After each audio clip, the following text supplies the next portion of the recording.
We've spoken of 3DB and its variety, the station and its stars, its news, its sport. But there's one ingredient in the early days of DB that more than paid its way and helped build the enviable reputation of this station: drama.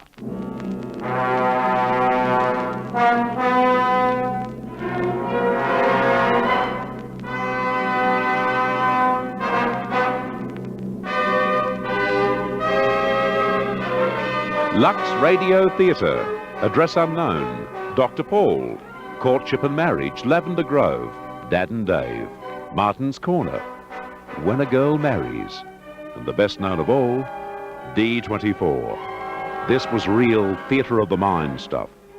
Australian radio drama was considered the best in the world, and from its earliest days too, even when we did a local Australian version of an American idea.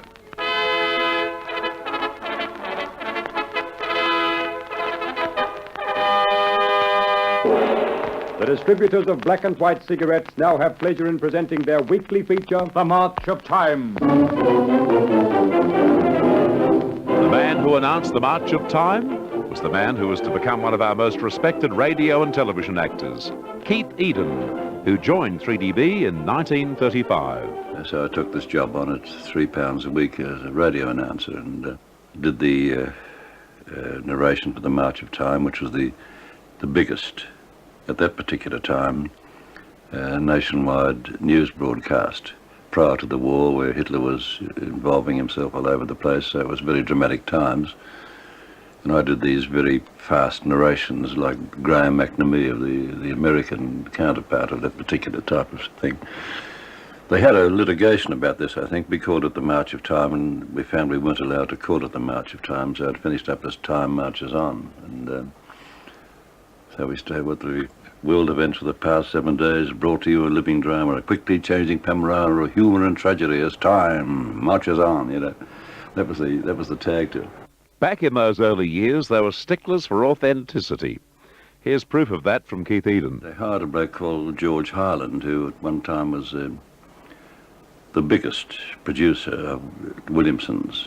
He was tremendous, old George, and they put him on the staff. And one of the cast in that particular time was a fellow called Fred MacDonald, who was the original Dave in Dad and Dave. And they made the film with Bert Bailey. And old George was a great realist for effects, so he had a great big, enormous tub in the studio, a great big, enormous tub it was, filled with water.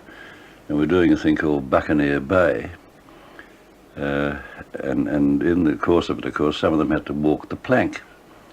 So old George, being a realist, he had a plank lined up in the studio floor, that small studio upstairs, it was very small, lined up there, and Fred had to walk the plank. And Fred said, "What do I do when I get to the end of it?" He said, "You jump in the water." So Fred Dewey just walked up this plank and went boom into this great big barrel, and the splash sound came. He was a fantastic bloke, old Gerd Roehlen. He was a great producer for Williamson's. And speaking of producers, the one name that's absolutely synonymous with drama in Australia is Hector Crawford. He first came to real prominence in plays and serials produced by him and his sister Dorothy for broadcast on 3DB. Then Hector came into it. We had this jobbing house in Market Street at Broadcast Exchange. He was a manager.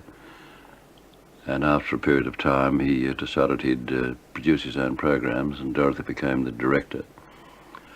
And she learned from the actors. There was a sort of a close sort of cell of actors. There were about half a dozen of us who'd old stage actors and people like that who'd learnt radio. And she didn't know anything about that part of it then. So she didn't say a word for quite, say, 6 months. But she learned from their technique, and then she began to develop her production technique from what she'd learned from the actors. And she became the best director of serials, radio serials, of any of them. By far the best. His Worship, Mr. Canning, the stipendiary magistrate who's hearing this case, has taken his place in chambers, and the case is about to recommence. Evidence against O'Brien, half heard. John Henry O'Brien.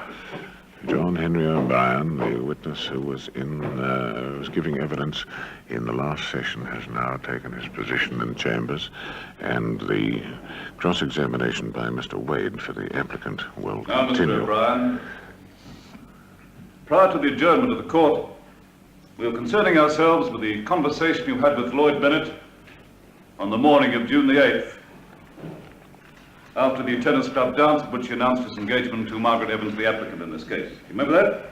And that was Keith Eden in an excerpt from an early Crawford production called Consider Your Verdict, which in 1957 found its way to TV. It's been mentioned already the quality of our Australian actors. For verification, Roland Strong, who with Crawford Productions wrote, produced, narrated and acted in some of their best-known productions. Now, Freddie B used to start about till 8:30 in the morning and go through till midday, virtually with quarter-hour blocks of serial. So there's a whole morning, every week, every day, every week, playing radio serials. Well, that meant a lot of radio serials. Fortunately, we made a lot of them. And it was very big indeed. We have, I believe, the best radio actors in the world, and I say that without hesitation. That's a pretty big statement. But people like Doug Kelly, Keith Eden, Patricia Kennedy, I could name them all. But we had the best actors in the world, and sometimes the best scripts. Better than America, better than England, and it was a pretty big business. The most successful of all Crawford production dramas was the show that was to become the forerunner of television's Homicide, Division 4 and Matlock Police.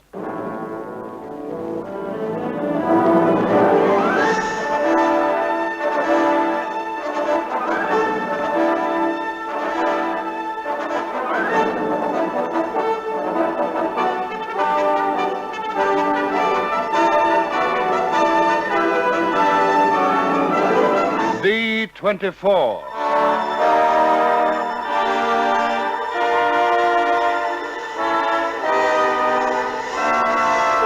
From the files of the Victoria Police, for the first time come these true stories of unceasing war against crime, of day and night vigilance that protects our life and our property, and of the nerve center of the Police Information Bureau, D24.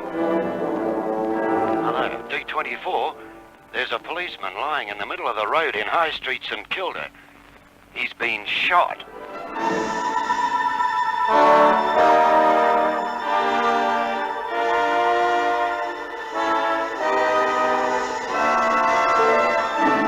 The narrator, of course, was Roland Strong. D24 was the most successful radio drama ever heard in Melbourne. In the 1950s, 70% of radio listeners each Tuesday evening at 8:30 were tuned to 3DB. Yeah, about 5 out of 6 people, I think, who were tuned to radio were listening to D24. Well, it was true stories. We had a policeman on the staff, virtually, seconded to us from the police force, and they gave us factual stories, in the actual briefs, the actual court depositions, and we made the story out of that. So it was true, and it impressed people very much. Good morning, sir. Morning. And do you buy this sort of thing? An old wash copper, eh? Maybe old, but it's in good condition. Looks all right. How much will you give me for it? Let me see now, £3. I'll break it down. It's worth twice that much. Not to me, it isn't. Not much demand for this kind of thing, you know. Make it 4 quid. I'll make it 3.5. All right. But I still don't think it's enough.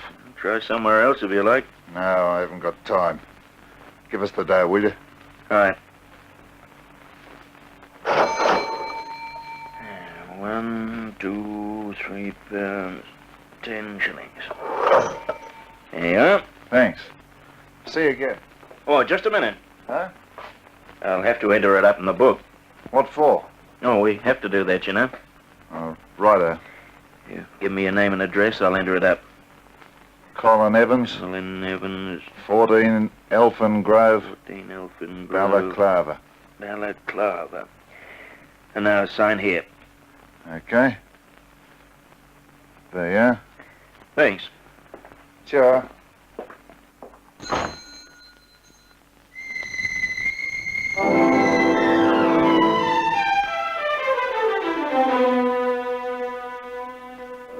Nothing unusual about that transaction, was there? The second-hand dealer Martin put the wash copper into stock and forgot all about it. But a week or so later, he was in the back room of his shop when his young assistant brought him a surprising piece of information. Hi, Mr. Martin? Yes, Bill. There's a man out there says he wants to see you in a hurry. What about? Oh, he says you bought a wash copper from him the other day. Now he's got another one to sell. Another wash copper? It's funny. Why? Well, last time he didn't think I gave him enough for it. Yet now he's back with another one. Well, what'll I tell him? Tell him to wait a few minutes. I don't like the look of this. You keep him there while I ring the police. The police? Yeah. Won't do any harm to check up. Well, what'll I talk to him about? Just ask him some of the questions you're always asking me. Oh, yeah, righto. And shut the door after you. Yeah, righto.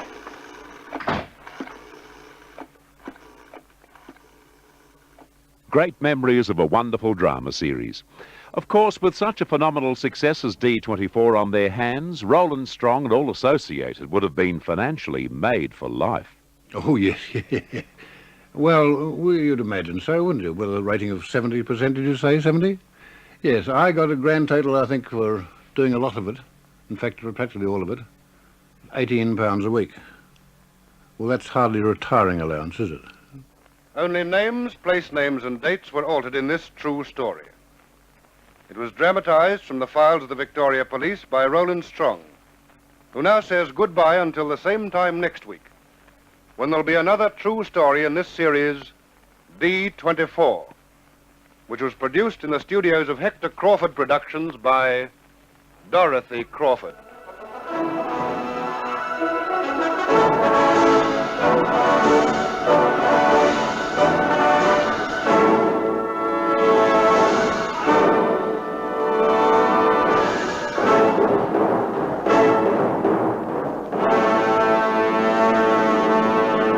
Another dramatic series on 3DB, but admittedly not with the huge national success of D24, was The Faker-McGangeys.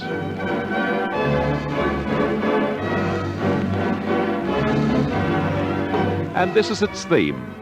And I can hear you saying now, the Faker-who? The Faker-McGangeys was a group of children who had daily adventures in the children's program conducted by a wonderful lady called Jean Lawson. And no tribute to the station's 60 years of broadcasting would be complete without saluting her. Jean Lawson joined 3DB in the late 30s, and for 21 years produced and compared one of the most articulate, intelligent, and entertaining children's programs ever heard in Melbourne. Its features included a junior naturalist club conducted by the well-loved Crosby Morrison. The program had its own magazine, Patchwork Press, its own stamp club, and there were outside broadcasts from theatres, museums, yachts, and even from the hallowed turf of the Melbourne cricket ground. And 3 days a week, the continuing story of the Faker-McGangeys. In this, Jean gave a start to many aspiring actors and actresses, including Louis Viander, currently touring Australia with Rex Harrison and Claudette Colbert, and due to return to his highly successful career in London. Beverly Dunn, one of Australia's most versatile actresses in theatre, radio and television. And the internationally acclaimed Zoe Caldwell. She started in Jean's beloved Faker-McGangeys. All of Jean's children's programs were live to air, and unfortunately, to the best of our knowledge, there is no recorded material in existence. And that's a pity. I was lucky enough to be one of the children chosen to appear in the Faker-McGangeys. I played the role of Banjo, and I remember the fun to this very day. But I especially remember the late Jean Lawson, who died last year. She was one of the kindest and most elegant people you could ever meet. And she was also one of the finest radio broadcasters this city has ever known.